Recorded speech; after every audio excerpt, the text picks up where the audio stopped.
Okay, so before I get my client rolled over, I want to make sure to remove my bolster. So hang on, and don't go anywhere yet. All right, I'm going to go ahead and remove this bolster out from under your ankles. And then I'm going to give you some instructions to roll over. What I'd like you to do is take this shoulder, go ahead and roll it up and away from the table, and then move your body down a few inches so that your head's actually going to rest where your shoulders are now. So go ahead and move when you're ready.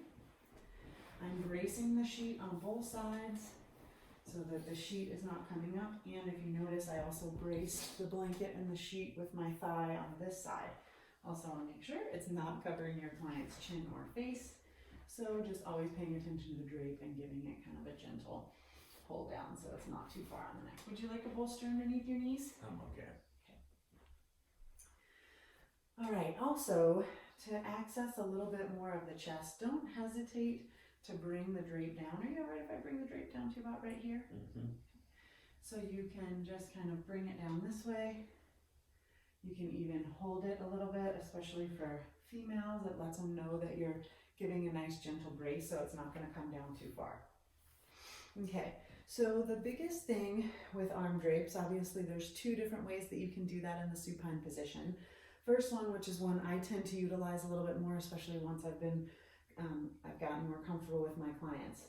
But either way, I always come right into kind of the crease of the armpit, okay, and I come right in here and I brace that. So that way my client knows that that's where that drape is going to stop. So you can do it one of two ways. You can take the blanket and the sheet together. You can go ahead and just bring this up until you have access to the elbow. You can pull the elbow out, bring this back down, and then just the sheet over so that it's over the blanket. So now you have full access to get up into the arm. There's kind of a little tuck diaper drape there, and the hand is on the sheet at all times. So that is one way to be able to do that and utilize that. To redrape, I bring the arm slightly up. I don't lift a lot of the sheet. I usually pull it up here a little bit first, bring the arm under, and then bring this back. So a good arm drape, the reason I never have you guys, or you were taught to not fold the blanket at the top or double fold the sheet, is so that you don't get bunching with an arm drape. So that's one of the reasons that it might have seemed so specific with how we had you guys drape up here, but there was reason behind it, because we want to make sure that you have a arm drape that's not bunching a bunch in your client's armpit. Okay, so option number two, you can get the blanket out of the way first. So it's the same thing. I brace the sheet here. I'm going to get the blanket out of the way first, and then I'm going to come right back and do the same thing. I'm right here. I bring this down, and now I literally just follow the crease of that, and I bring the arm down. So either one, you can do it with the blanket or without, but always remember to have that arm hand placement right here so that they know that this is the boundary of where the sheet is going to go.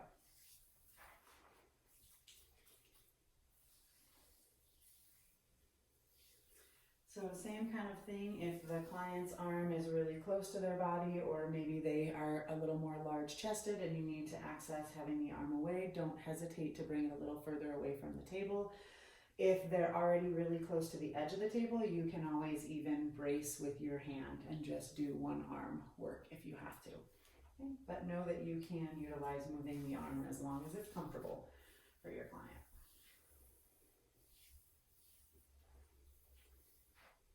I like to tie in a little bit of work into the chest. You guys should be learning some more therapeutic approach to that in massage 2.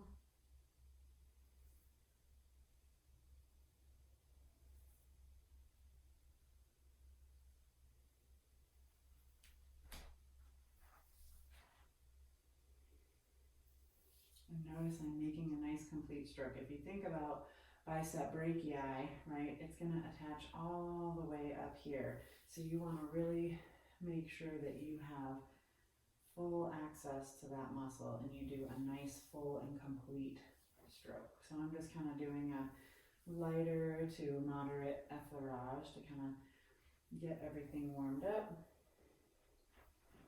And then I'm going to bring the arm out slightly. Just do some Nice spreading strokes.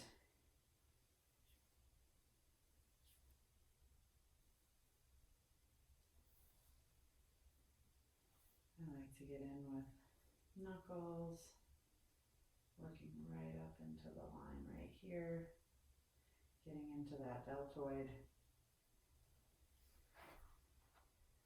You can bring the arm into a little bit of flexion to really get right on top of bicep brachii.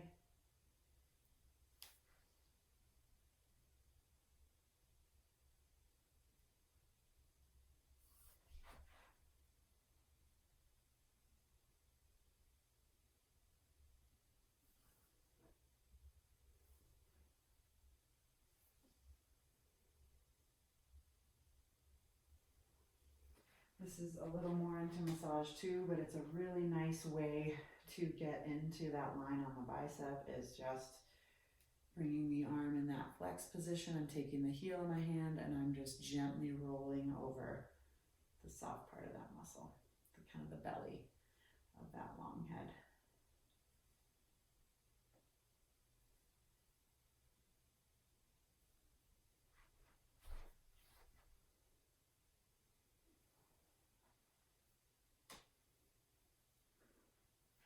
You can also use a nice soft forearm here. Again, forearm's a great time to keep your hand relaxed, so make sure you're not in a solid fist when you're using the forearm. Is this pressure okay? Mm-hmm.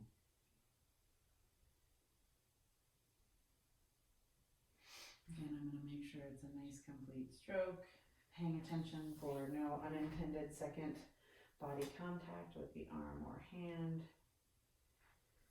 and then getting into the forearm. And kind of coming in, pushing down and squeezing up from the top.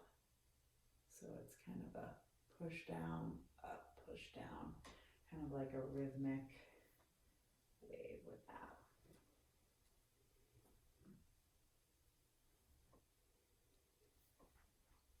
I like to brace at the wrist, supporting underneath.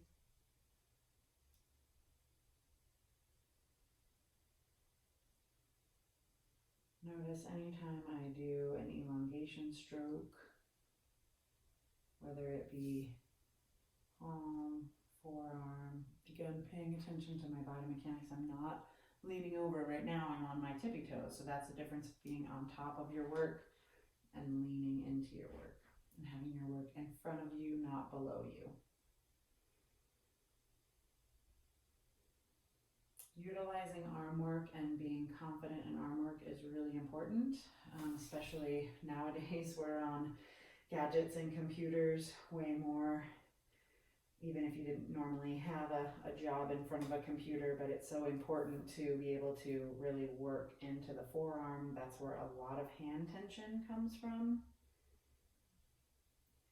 So being able to get confident and having good, effective arm work from a therapeutic standpoint too, not just relaxation. You can come in and do a soft bend, working into the arm this way.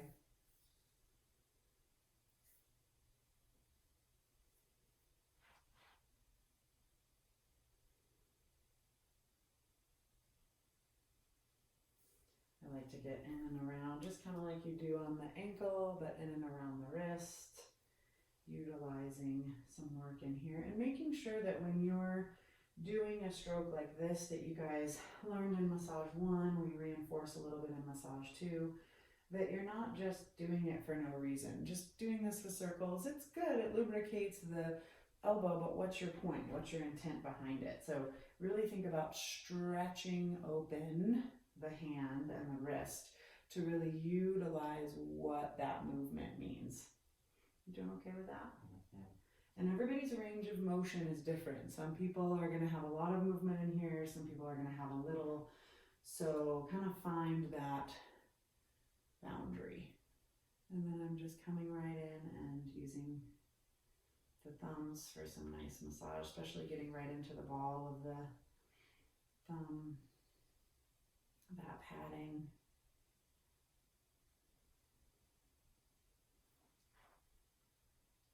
and just coming right in.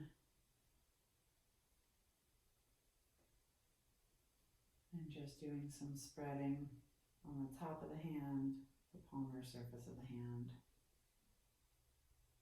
You can come out and do each individual finger, just like you guys learned. Really nice to get in and around all the joints. I'll let you guys study the name of all those interphalanges of the metacarpals.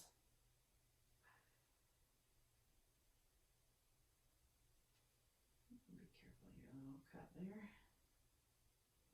And again, making sure that you're also paying attention, you know, it's making sure you're not going over any bruises, any cuts. So that's why you also need to be aware of what's going on in your client's body, how they're responding, checking in for pressure.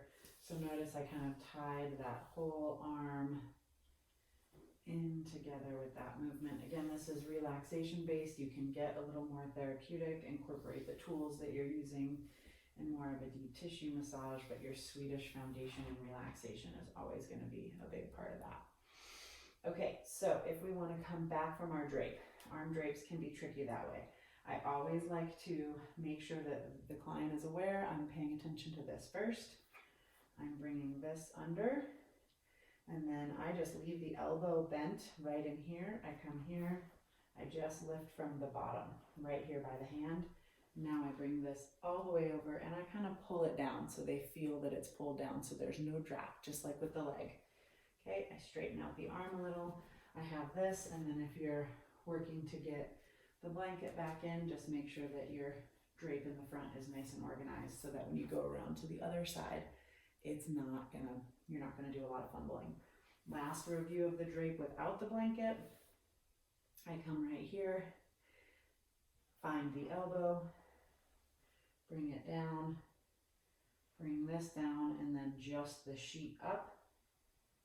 Bring the arm down that way. I would work the arm, bring the elbow, bring this in, pull this down, and maneuver it. So you can do it with or without the blanket. I encourage you to try as many times as you need and ask questions as you go. Thanks.